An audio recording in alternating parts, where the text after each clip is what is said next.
Estamos de regreso en la emisión del Mediodía de Libertópolis y dentro del contexto de la cobertura que estamos haciendo del proceso de elecciones 2023, tal y como les habíamos anunciado, hoy vamos a conversar con Edmond Mulet, candidato del partido Cabal, a quien le damos la bienvenida. Edmond, ¿cómo está? Muy bien, muchas gracias, Marta Yolanda. Buenas tardes, Jorge, y muchas gracias por esta oportunidad de nuevo de conversar aquí en Libertópolis. Gracias. Pues bueno, gracias por aceptar nuestra invitación y venir a conversar con nosotros acerca de este proceso y de lo que usted opina, piensa y las propuestas que por supuesto tienen en su partido para Guatemala, si es que acaso fuera electo. Pero antes de que vayamos ya a los detalles, le voy a hacer la pregunta que también le hicimos al candidato que entrevistamos la semana pasada. Y en sus palabras, Edmond, ¿quién es Edmond Mulet? Bueno, yo soy un guatemalteco, un hombre de familia, un hombre temeroso de Dios. Creo en la libertad, absolutamente, en la propiedad privada, en el emprendimiento, creo en el sistema democrático, republicano. Soy una persona que también tiene un sentido de solidaridad, que piensa en los demás, que cree que el Estado y el gobierno deben estar al servicio de las personas, de la gente, y no al servicio de grupos o de élites, y mucho menos de las prácticas políticas tradicionales. Soy una persona que cree mucho en la educación, creo que a través de la educación se puede liberar al hombre, y así puedo seguir.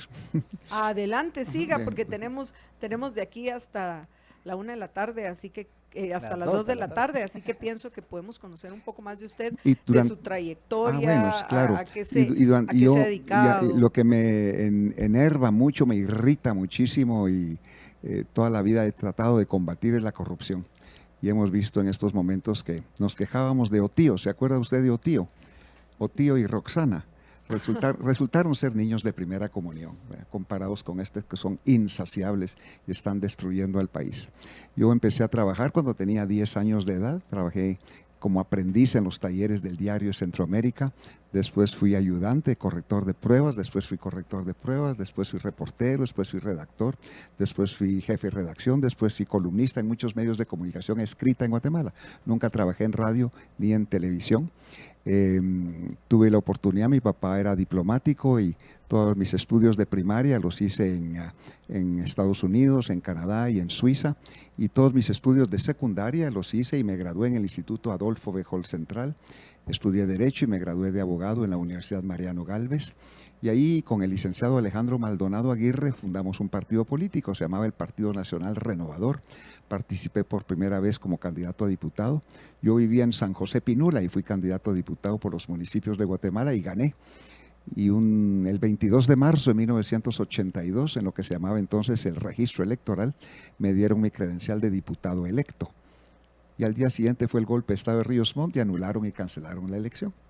Después fui candidato a diputado para la Asamblea Nacional Constituyente en 1984 y perdí por 300 votos.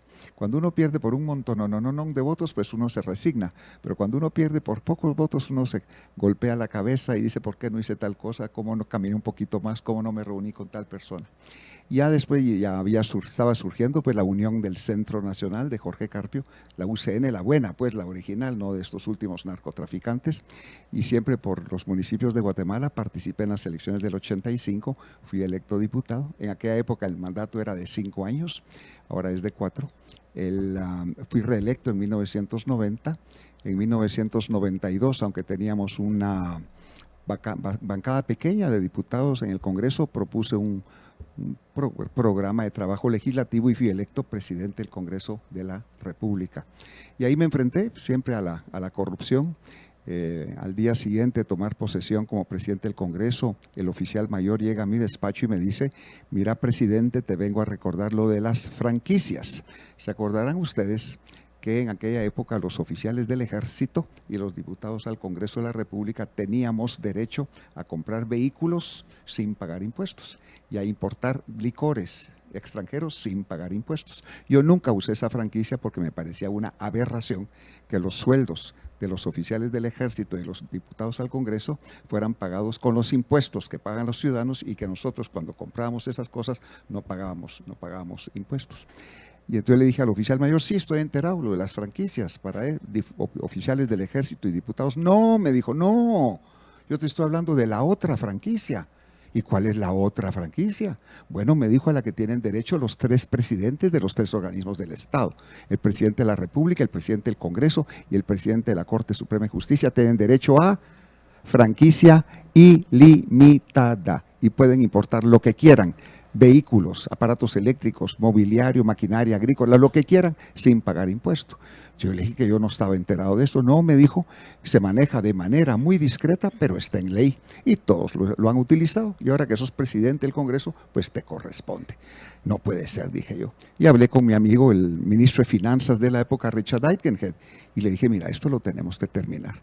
Y a mí me tocó la pacaya de convencer a mis compañeros diputados que les íbamos a quitar su franquicia, y a mis compañeros militares, muchos de ellos que se habían graduado conmigo en el Jolo, habían pasado a la escuela politécnica, que estaban en funciones en el Ministerio de la Defensa, para convencerlos de que eso lo íbamos a quitar. Y hablar con Jorge Serrano, presidente de la República, y Juan José Rodil, presidente de la Corte, que les íbamos a quitar las franquicias. Debo decir que aunque algunos refunfuñaron y decían que eran derechos adquiridos, todo el mundo entendió y comprendió que ese tipo de prebendas y de privilegios no eran buenos. Y fue muy sencillo. En la ley del presupuesto que aprobamos en septiembre de 1992, que entraba en vigor en enero de 1993, artículo tal, se derogan los artículos tales, los incisos tales, y quedaron derogadas esas franquicias. Yo pude haberme sí. acomodado y dijo: pues no digamos nada y sigo aprovechándome las franquicias y todo, pero en la vida hay que hacer lo correcto. Y así puedo, ya que me lo pregunta Marta Yolanda, así como esa, tengo cientos de otros casos que siempre me he enfrentado a situaciones que pudieron haber sido acomodaticias, y sin embargo se enfrentan a esas situaciones uno que realmente para hacer lo correcto. Edmond, para que vayamos avanzando, Sí. porque sí tenemos hasta las 2, pero tenemos que aprovechar el tiempo que tenemos hasta las 2 y no podemos conocer en detalle cada una de estas acciones que en sus distintos cargos usted, esas decisiones que tomó.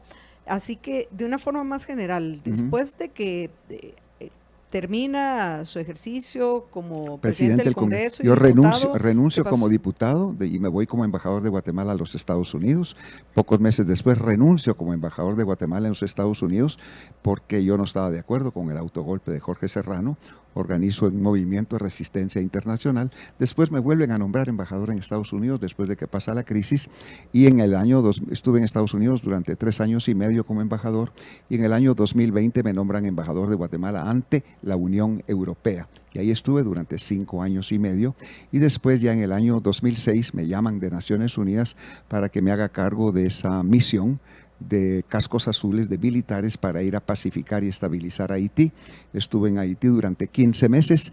Cuando yo llegué a Haití habían más o menos 450 secuestros al mes. 15 meses después había 1 o 2 secuestros al mes. Pacifiqué Haití. No habían extorsiones, no habían robos, no habían asaltos el día que yo me fui. Me nombran subsecretario general de la ONU, encargado de todas las operaciones de mantenimiento de la paz en el mundo. 26 misiones. Tenía 130,000 personas a mi cargo. Mi presupuesto que yo administraba era de 8.5 mil millones de dólares al año, más grande que el presupuesto de la República de Guatemala. Ese trabajo lo hago durante 2 años y medio. Regreso a Haití el día siguiente el terremoto del 12 de enero del 2010.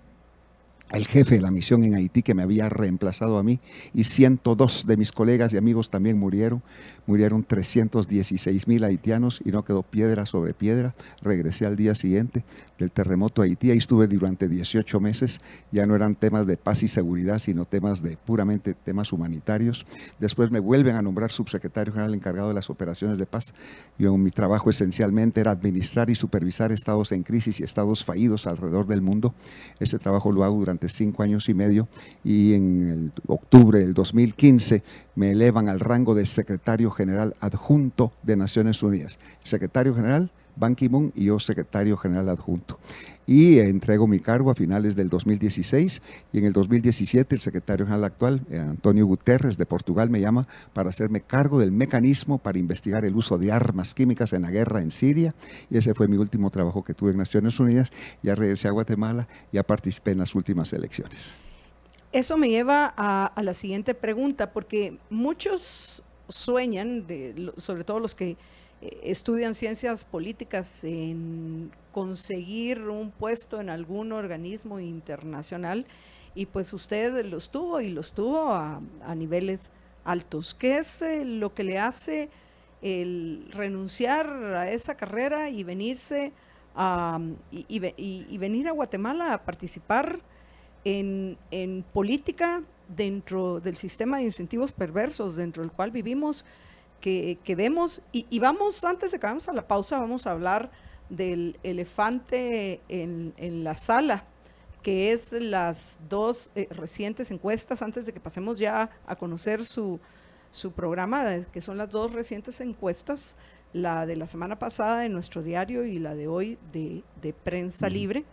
Y vamos a hablar de eso de una vez en este segmento, pero antes de eso, ¿por qué dejar una situación cómoda, sin peligro, ya cuando usted podía después de descansar? ese trabajo como investigar el uso de armas químicas en la guerra en Siria, me llaman y me dicen que la directora general de la UNESCO, Madame Azoulay, ex ministra de Cultura de Francia, mujer, anda buscando a un latinoamericano que hable inglés, que hable francés, que conozca Naciones Unidas para hacerse director general adjunto de la UNESCO. Hablo con mi esposa y le digo, me ofrecen un contrato, 5 años, nos vamos a París, un bonito apartamento, los últimos años de la vida dedicados a temas de educación, de ciencia y cultura, o me meto a la campaña electoral. Y mi esposa me dice, ¿y cuándo nos vamos? Pues, ¿qué pregunta es esa? ¿Cuándo nos vamos? Entonces le dije, no, ya tomé la decisión, ya les dije que no, muchas gracias, porque tenemos una obligación, una responsabilidad aquí con Guatemala. Y en mi caso es doble, Marta Yolanda, esa responsabilidad, porque yo ya sé para dónde va Guatemala. El proceso de degradación institucional, el proceso de degradación en todos los órdenes de la vida social, política, económica del país es muy acelerado, y entonces por eso participé en la última elección, para ver si podíamos cambiar el rumbo del país. Y por eso estoy participando de nuevo, porque ese proceso de degradación se ha acelerado durante estos últimos 3 años. Sin embargo, está participando con otro partido político. ¿Qué pasó entre usted y el Partido Humanista? Con el partido que yo participé anteriormente, llevamos 6 diputados al Congreso. Lamentablemente, de esos 6 diputados, 4, el día de la toma de posesión, cayeron en las trampas de las viejas políticas. Ya soy diputado, mi voto vale. ¿A quién le vendo el voto?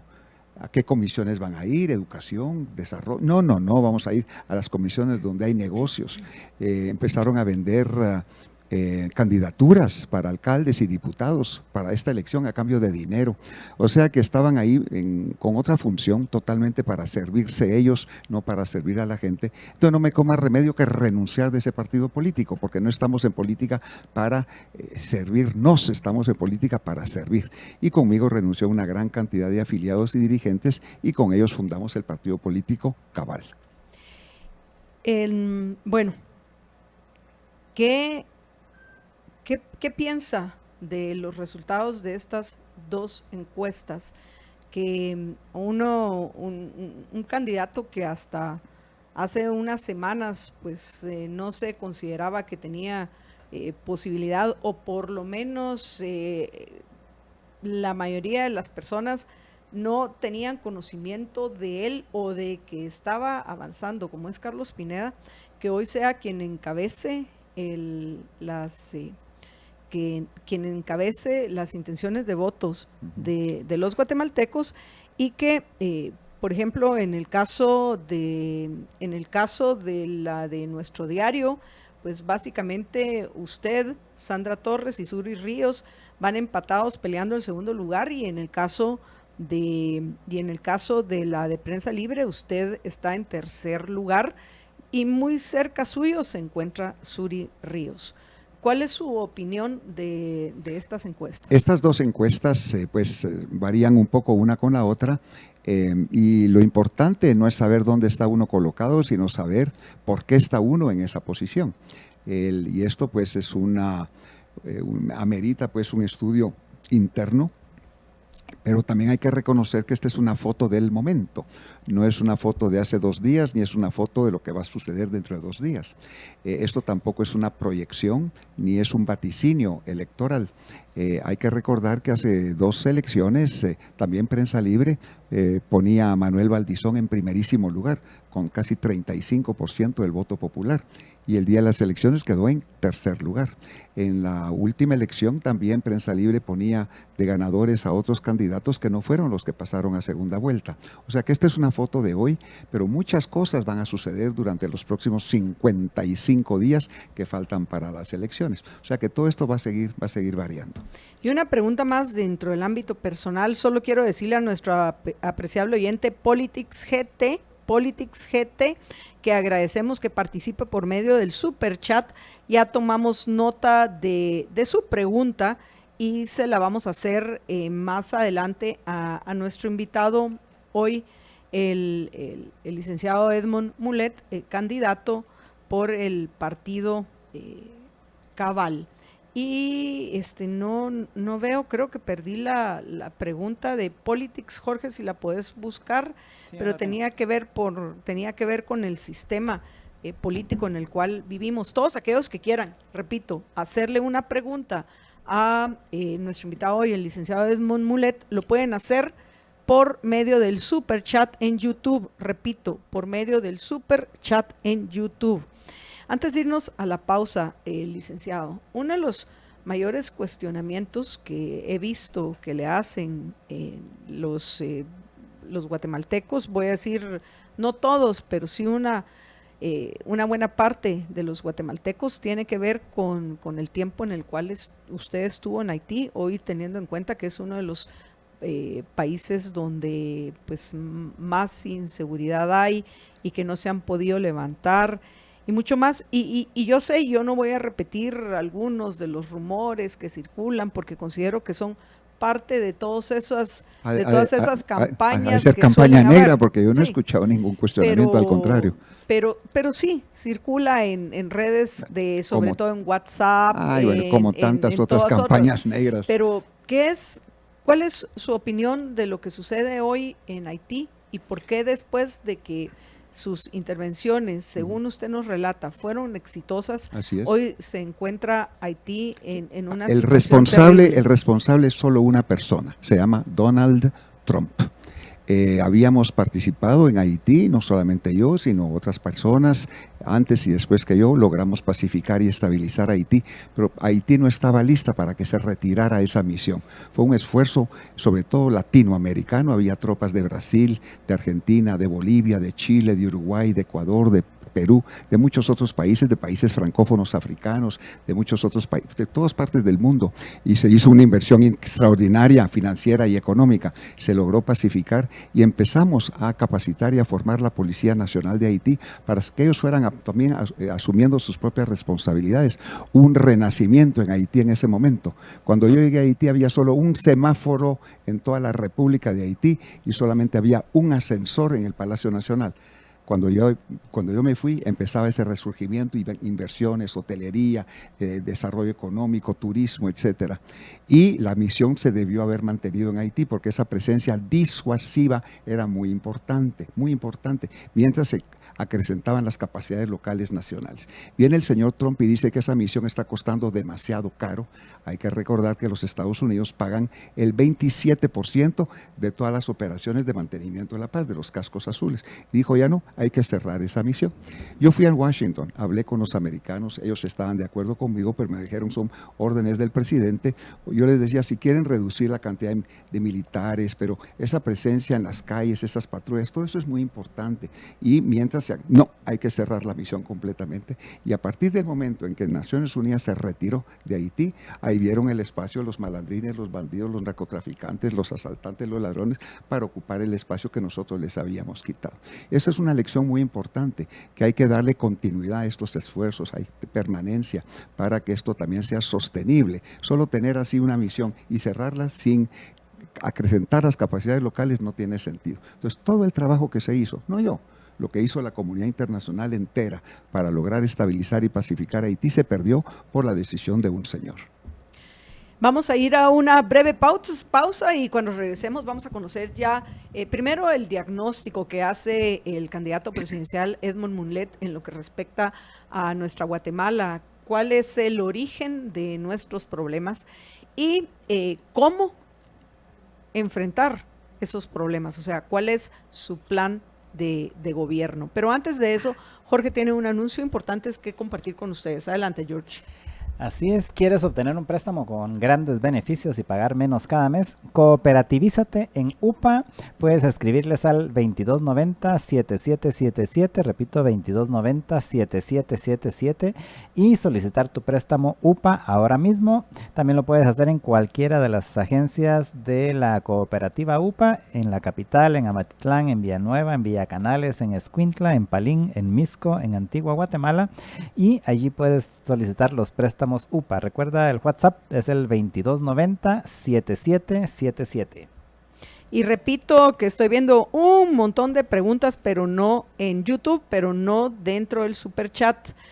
Como son muchas las preguntas, únicamente vamos, y repito, subrayo, únicamente vamos a tomar las preguntas que se hagan dentro del contexto del super chat, así como lo hizo Politics GT y como lo hizo Linda Nicole. Vamos a una breve pausa y regresamos con ustedes en unos minutos. Quédense con nosotros.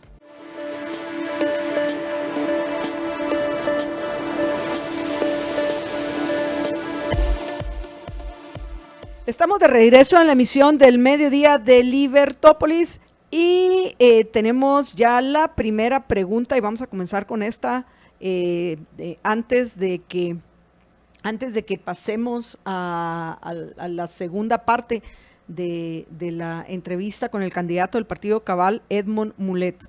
Jorge, por favor, la pregunta que nos hace vía el super chat Politics GT. Adelante.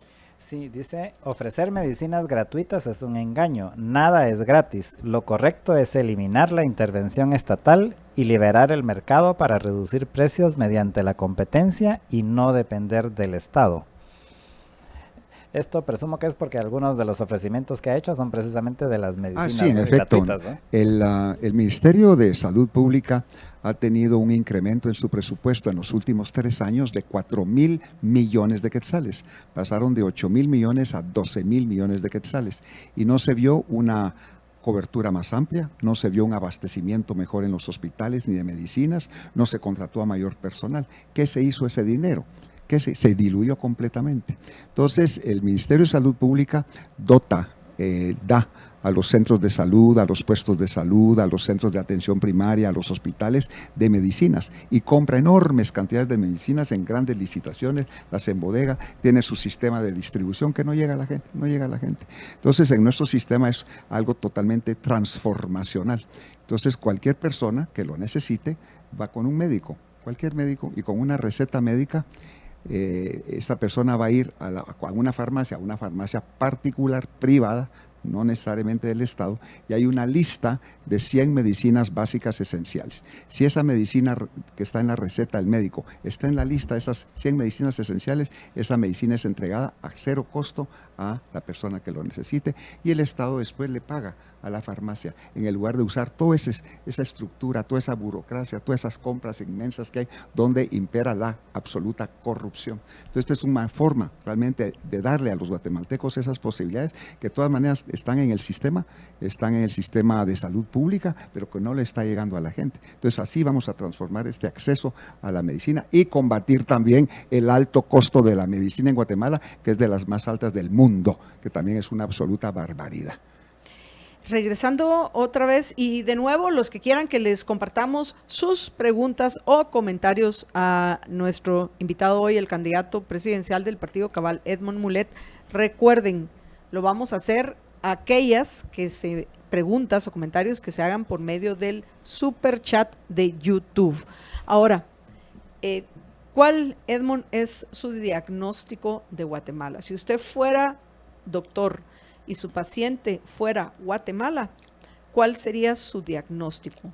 ¿Qué enfermedad es la que tenemos los guatemaltecos? Como médico yo vería una situación muy grave para el país, que está en un proceso de degradación de su salud en todo el sentido de la palabra, muy acelerado, que si no le ponemos atención, si no lo atendemos, vamos a caer en una situación de catarsis, de coma, y de que vamos a perder al paciente muy, muy pronto. Y los índices ahí están, los números no mienten. ¿Pero de qué lo vamos a perder? Si le tiene que poner nombre a la enfermedad, ¿qué nombre le pondría? Estado fallido, estado en crisis, ausencia de Estado. Y vamos para un barranco, y si no cambiamos de rumbo de ese barranco, si uno cae en ese precipicio, de ese hoyo, no se sale. Yo ya lo viví, países que han sido exitosos, donde ha habido Estado de Derecho, producción, exportación, elecciones, educación, infraestructura, y han entrado en un camino así de degradación que los ha convertido en estados fallidos, y es el mismo camino que lleva Guatemala. Entonces, y ahí están los índices, si no, no estaríamos migrando. De Guatemala salen 1,500 guatemaltecos diarios, cada día, más de 500,000 al año que tratan de cruzar la frontera hacia los Estados Unidos para buscar su futuro allá, porque aquí no hay trabajo, aquí no hay educación, aquí no hay infraestructura, aquí no hay seguridad, no hay nada. La gente está obligada a salir y esa es una tragedia, pues. Entonces tenemos que realmente, como guatemaltecos, primero hacer un acto de contrición, reconocer que vamos por un camino equivocado, que la corrupción nos está destruyendo, que la ineptitud también, y eso son realidades. Y ahora que vienen las elecciones, ojalá que los guatemaltecos vean por dónde va el país y que tomen la mejor decisión posible, porque no podemos seguir en el mismo camino. ¿Cómo es posible que haya 193 países en el mundo y que Guatemala esté en el rango de los peores 6 del mundo, con los mayores niveles de mortalidad infantil por hambre, peor que Haití, peor que países subsaharianos africanos? ¿Cómo es posible que Guatemala sea el país de todo el continente americano que menos invierte en educación? Solo una corrección en lo que respecta a esos índices, precisamente Dani Fernández de UFM Market Trends, y por eso se disculparon los medios, ¿correcto, Jorge?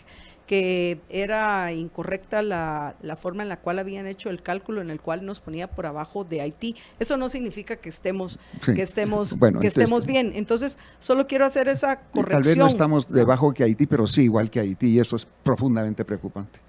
Bueno, yo creo que hay una diferencia entre Guatemala y Haití, que todavía mal que bien tenemos un muy, pero muy frágil Estado de Derecho. Frágil. ¿Ah, sí? Y que vamos en camino. Yo no veo en las calles, pues 3 como años, en Haití, 3 la años, gente saliendo a robar. Todavía está. O sea, yo lo que quiero, le voy a decir, Edmond, lo que yo quiero es que seamos realistas. En Guatemala estamos mal y vamos por mal camino. De acuerdo. En eso vamos a coincidir. Pero llevarnos al extremo de que estamos como Haití, no, usted que estuvo vamos en Haití, camino a Haití, sabe que no estamos si como no en Haití. Cambiamos de rumbo, vamos a quedar como Haití. Sí, si pues no llevamos cambiamos de rumbo. 3 años y medio sin elegir magistrados de salas de apelaciones y magistrados de Corte Suprema. Eso es terrible, que eso técnicamente podemos decir corrupción, que fue una especie de golpe de Estado. Pero para regresar a la conversación y que lo podamos conocer a usted, su forma de pensar y su plan, regresemos al tema. Usted dice si no cambiamos de rumbo. Yo estoy de acuerdo que hay que cambiar de rumbo.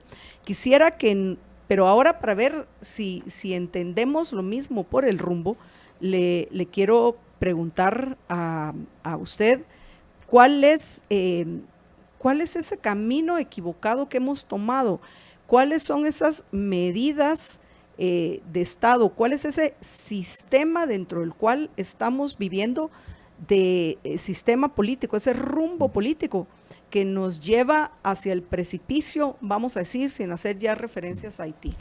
El Estado y el gobierno fueron concebidos para servir a la gente. Y ahí está la Constitución Política de la República de Guatemala. El Estado debe garantizar la seguridad, la vida, la salud, la educación de los guatemaltecos, y no lo está haciendo.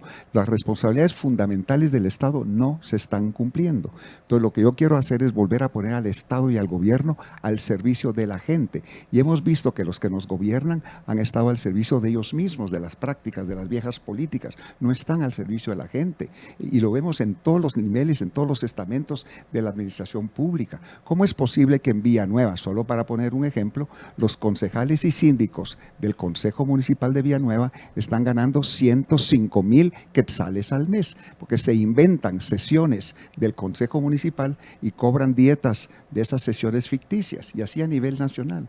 Los diputados están ahí con el asadón en la mano solamente para ver cómo se beneficia. Y estamos pasando como una sociedad, como una república, por una etapa muy difícil. Y si me permite la expresión, voy a decir una etapa muy jocoteada, que la he visto en muchos otros países del mundo. Es la etapa del sálvese quien pueda.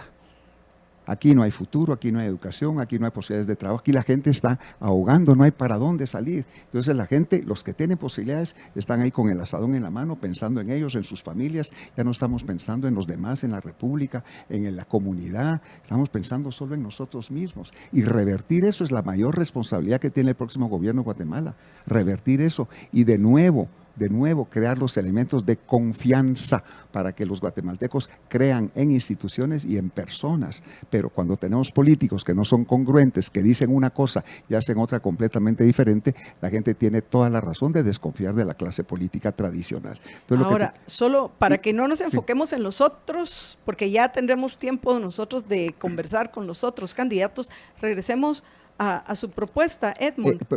¿Cómo busca usted resolver todo ese problema? El que combatiendo la corrupción. ¿Y cómo piensa combatir la corrupción? Con el ejemplo, con el chicote, con la advertencia a tiempo, aplicando la ley. Cualquiera que se desvíe, que le caiga la viga. Es la única forma de salir de este proceso de suicidio colectivo que llevamos.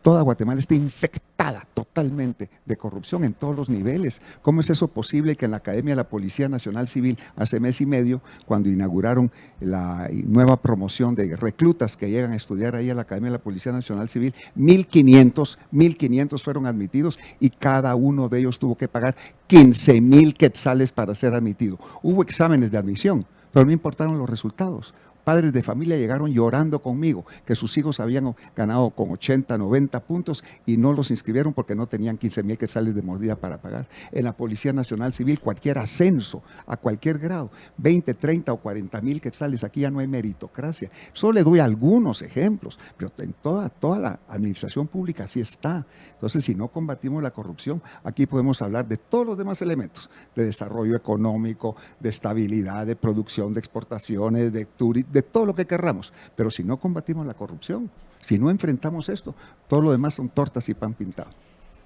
Hasta ahorita no he escuchado a un candidato que no proponga combatir la corrupción. Pero hay que ver los antecedentes de cada uno también. Lo que yo quiero es escuchar el cómo, y todavía, por lo menos yo, no tengo claro cuál es su propuesta. Por ejemplo, el gobierno electrónico es una forma. Por ejemplo, Guatemala, uno de los problemas que nos han dejado todos los gobiernos, y en particular el actual, es un crecimiento enorme de una burocracia estatal innecesaria, parasitaria e ineficiente. Entonces, tiene un monstruo de gente de la cual tristemente el 80% o alrededor de eso es gente que obstruye el desarrollo, obstruye el progreso, la corrupción hormiga, porque tal vez la corrupción de los ministros es fácil porque todavía no son tantos, aunque algunos quisieran agregar más ministerios, que es una cosa terrible, pero todavía no son tantos y se podría tal vez controlar mejor. Pero ¿cómo va a ser con Marta, toda esa burocracia hormiga? Usted ha tomado ahí un ejemplo muy importante. En los últimos 7 años... Toda esa corrupción hormiga. Sí, todos estos últimos 7 años en Guatemala ha habido un incremento en la recaudación fiscal. 30,000 millones de quetzales en 7 años. ¿Y qué hacen con ese incremento del esfuerzo de los guatemaltecos que cada vez pagan más impuestos? ¿Qué hacen con esos 30,000 millones de quetzales? Lo distribuyen porque aumenta el presupuesto cada año y dan un pushito al Ministerio de la Defensa, un pushito al Ministerio de Agricultura, un pushito al Ministerio de Trabajo, y todo eso no hay ningún impacto. Todo eso va no a la burocracia, sino a la burocracia. Todo ese recurso adicional se está diluyendo, se está perdiendo sin ningún efecto positivo en la administración pública. Entonces lo que tenemos que hacer es cualquier recaudación fiscal, ese aumento, ese esfuerzo que están haciendo los guatemaltecos, utilizarlo para proyectos de impacto que vengan a transformar el país. Temas de educación, por ejemplo, temas de seguridad, temas de extensión de servicios de salud, cosas que vengan a transformar la vida de los guatemaltecos y no que se diluya. 30,000 millones de quetzales que se han perdido, no hay ningún impacto en la administración pública, solo el Ministerio de Salud Pública, en estos 3 años tuvo un aumento de 4,000 millones de quetzales en su presupuesto, pasaron de 8,000 a 12,000 millones, no hubo una nueva contratación, no hubo una cobertura, no hubo más medicinas, nada, todo se perdió, solo se diluyó. Entonces la pregunta que todos nos hacemos es, igual que durante la pandemia, ¿y dónde está el dinero? ¿Dónde está el dinero? Ese es el problema. Entonces, tenemos el problema es que el dinero está distribuido entre todos los corruptos lo que yo que le han estoy ejercido el diciendo. poder, pero el problema es que está distribuido también entre los cientos de miles, que es esa corrupción hormiga que es la más difícil de combatir. Exactamente lo que yo acabo de decir. Todo ese aumento, todo eso se ha diluido ahí, no hay ningún impacto. O sea, se le entrega a los mismos de siempre. ¿Eso significa que parte de sus planes es reducir la burocracia estatal? Que por lo menos que no aumente, pues. O sea, que ya, y tenemos que tener esos planes para en la ley de servicio civil también, que sea eficiente y que sea O sea que no van a contratar a todas las personas que están ahorita trabajando en el Partido Cabal, ¿no les van a dar una plaza en el gobierno? Es que vamos a quitar a los bandidos, y yo necesito gente de confianza y gente honrada trabajando conmigo, por supuesto, pero vamos a quitar a los bandidos. Que de eso no quede la menor duda. Los malandrines se van a su casa. Ahora, entrando ya que estamos hablando de malandrines, hay muchos en el gobierno, pero también en las calles. ¿Cuál es su propuesta de seguridad? Desde el primer día de que Dios mediante tomemos posesión, ya tenemos identificados 200 puntos rojos a nivel nacional, distribuidos en 25 municipios. En esos 200 puntos rojos están los extorsionistas, están los asaltantes, están los ladrones, y el gobierno sabe dónde están desmantelando todas las motos y los carros que están robados. El gobierno lo sabe. Entonces vamos a ocupar esos 200 puntos rojos con la policía, pero con apoyo del ejército. A donde yo voy, colonias, barrios, a donde yo voy, la gente me pide que saquemos al ejército a la calle. Y yo debo decir y repetir lo que siempre he dicho, que el Estado tiene todo el derecho de utilizar todos los recursos a su disposición para dar protección para la paz y la seguridad de los guatemaltecos. Y lo vamos a hacer. Y vamos a estar instalados en esos puntos rojos, esos 200 puntos rojos. Vamos a estar instalados ahí durante por lo menos 18 meses para garantizar la estabilidad y la paz de esa gente. Y vamos de nuevo a ocupar el Estado, la administración de los 23 centros carcelarios del país. ¿Sabe usted, Marta Yolanda, que hay 23 cárceles en Guatemala? Que llevamos 5 años sin nombrar a un solo director. No hay un solo director en las 23 cárceles del país.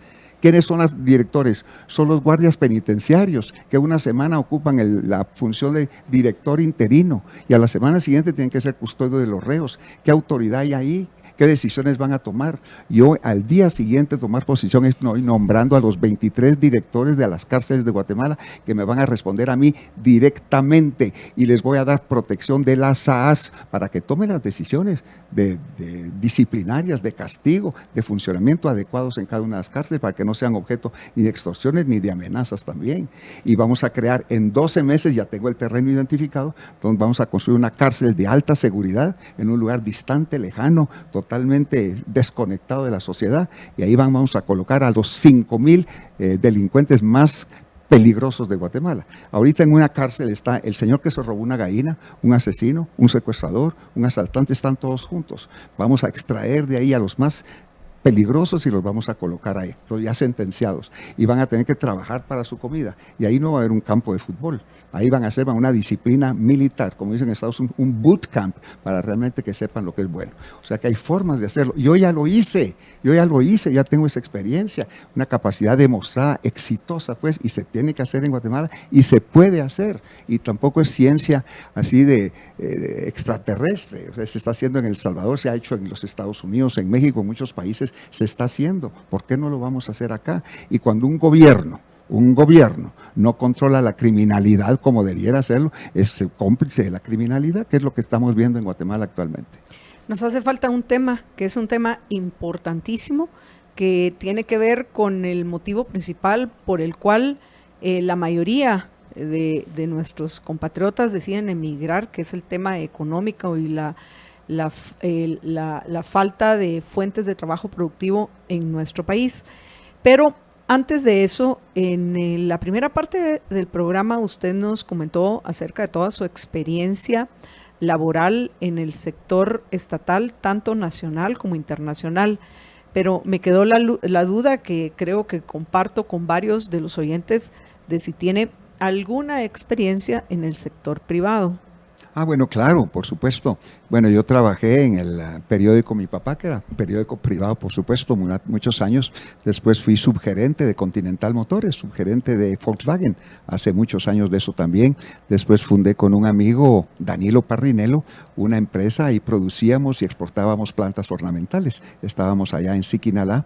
También fui gerente de una empresa que proveía servicios de personal y de alimentos a los campamentos petroleros en el Petén.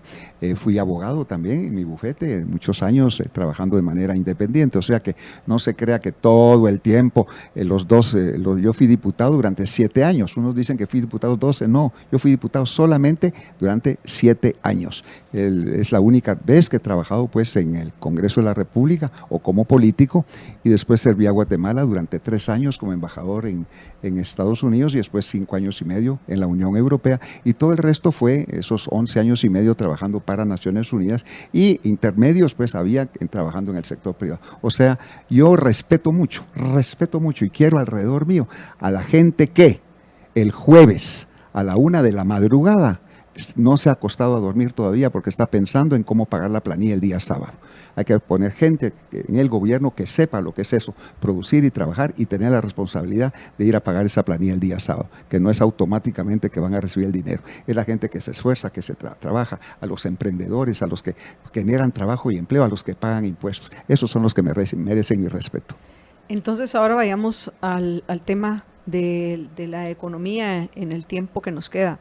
Como ya lo mencioné, la mayoría, abrumadoramente, en las encuestas que se logran hacer de nuestros compatriotas que han emigrado, es que el motivo principal por el cual lo han hecho es el económico, por no poder mejorar su calidad de vida en Guatemala, o lo que es aún peor, no encontrar un trabajo productivo que les permita ganarse la vida.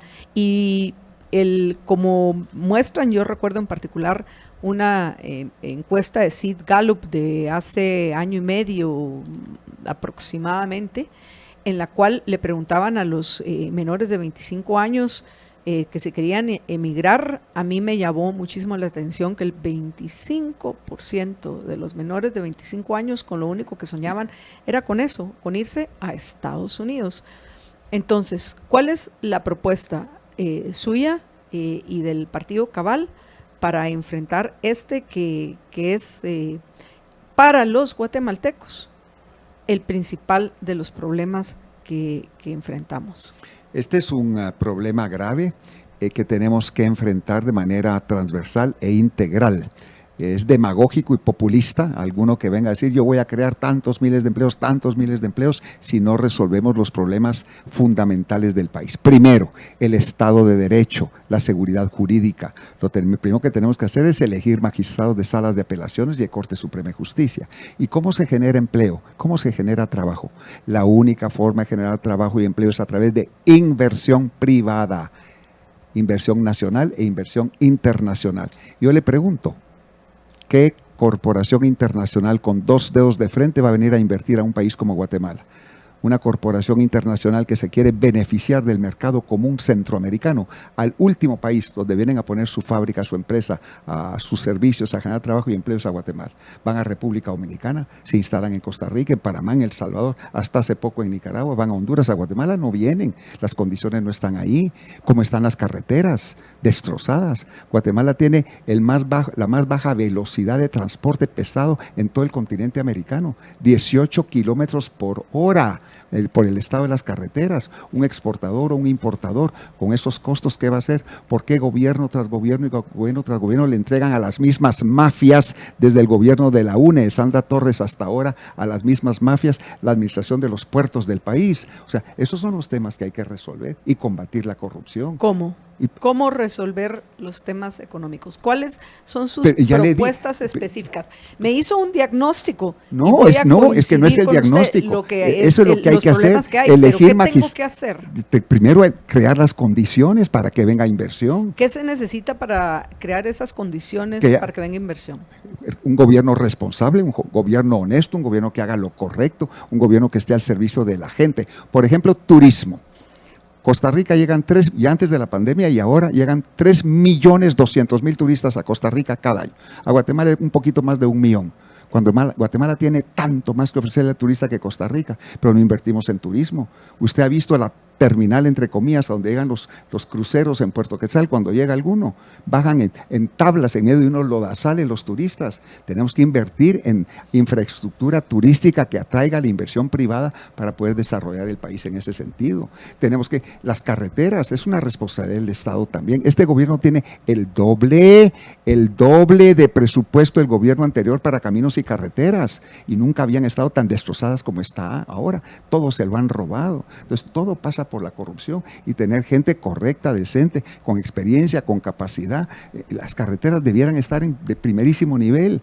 Usted ha ido a El Salvador, no ha ido por tierra a El Salvador, las diferencias que hay entre El Salvador y Guatemala, o hemos ido al otro lado en la frontera con México. Guatemala tiene las peores carreteras de toda Centroamérica, no puede ser. Entonces, son temas fundamentales, y invertir en educación para que haya mano de obra calificada también y tengan oportunidades en el mundo digital, las nuevas tecnologías para salir adelante.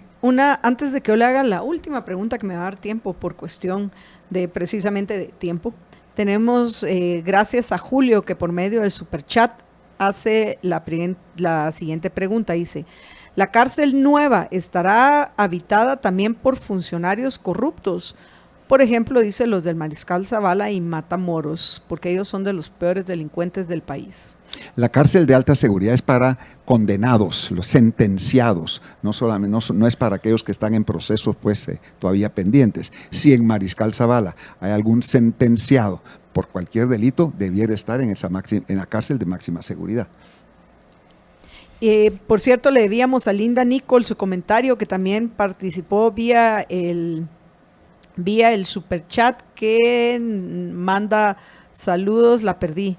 No es una pregunta, solamente saludos a Marta Yolanda Díaz Durán, Jorge Jacobs y al licenciado Mulet. Deseo que Guatemala tenga mucha inversión extranjera, es el comentario de Linda Nicole. Y ahora, solo para terminar el tema de las carreteras, si nos quedan 2 minutos, ¿usted qué piensa del desarrollo de carreteras privadas? Yo estoy total y absolutamente de acuerdo con las alianzas público-privadas, solo que hay un problema. Cuando llegó la iniciativa de ley de alianzas... Pero una pregunta, en Guatemala hay carreteras totalmente privadas, las carreteras de la VAS, donde no hay que poner un solo centavo de nosotros los tributarios. Claro. ¿Usted estaría de acuerdo en promover ese tipo de modelo? El que quiere invertir en carreteras privadas, por supuesto, tiene todas las facilidades, todo el apoyo necesario para hacerlo, pero las alianzas público-privadas también son importantes, solo que existe un gran problema de corrupción. Cuando llegó la iniciativa de ley al Congreso de la República, incluía en las alianzas público-privadas centros hospitalarios, instituciones educativas y carreteras. Los diputados del Congreso de la UNE, debo decir, en el gobierno de Álvaro Colom y de Sandra Torres, eliminaron los centros educativos y los hospitales y dejaron solo las carreteras, y agregaron que cada proyecto tiene que pasar por el Congreso de la República. La ley de alianzas público-privadas en Ecuador, en Perú, en Honduras, en donde sea, el Congreso aprueba el concepto general y cada proyecto lo aprueba, lo desarrolla el Ejecutivo con el sector privado. En Guatemala no. Cada proyecto tiene que pasar por el Congreso de la República porque ahí hay negocio, cada diputado tiene sus empresas constructoras. Así no va a salir adelante un país. De nuevo, la corrupción. Bueno, hemos ya terminado el programa. Quien quiera escuchar la reflexión final de nuestro invitado Edmond Mulet se va a tener que conectar a nuestras redes. Lo puede hacer en Libertópolis, en YouTube, en Twitter o en Facebook, porque en unos segundos ya salimos de la 102.1 FM, gracias a aquellos que nos acompañaron. Pero le quiero dar al licenciado Mulet, como a todos aquellos que participan con nosotros en las entrevistas, la oportunidad de responder la pregunta que ellos se hubieran hecho, la pregunta que no le hicimos y que considera importante que se haga. ¿Cuál es esa pregunta? ¿Y cuál sería su respuesta a esa pregunta? Pues la pregunta sería, ¿por qué quiere ser presidente, verdad? Porque solamente alguien desquiciado quiere ser presidente en este momento en Guatemala. Pero la verdad es que... Pero hay bastante. La verdad es que Guatemala merece a un presidente de verdad. Yo tengo la experiencia, la capacidad demostrada, la honestidad toda la vida, ese sentido de solidaridad social. He sido eficiente, un buen administrador y tengo un excelente equipo también que trabaja conmigo, y lo que queremos es la modernización de Guatemala, poner a Guatemala a la altura de los mejores países del mundo en educación, en salud, en infraestructura, en seguridad, que es lo mínimo que el Estado debe hacer y que no está haciendo. Y este 25 de junio, que es el Día del Maestro, el Día de la Educación Nacional, por cierto, los guatemaltecos tenemos tal vez la última oportunidad para cambiar de rumbo. Si no aprovechamos esta oportunidad, Guatemala se va a ir por el despeñadero. Yo ya lo viví, yo sé para dónde vamos. Tenemos que corregir el rumbo. Y ahí está. Un candidato presidencial, Edmond Mulet, a sus órdenes, un partido político íntegro, cabal, con una estructura y una organización impresionante a nivel nacional, que el resultado del trabajo de miles y miles y miles de voluntarios en los últimos 3 años, que lo que quieren es lo mejor para Guatemala. Y ahí estamos, esperamos ese voto, este voto que va realmente a transformar y a cambiar Guatemala. Y ahí estamos, luchando contra la corrupción, luchando contra la mano peluda que no quiere el desarrollo del país, y nos vamos a enfrentar a esa mano peluda.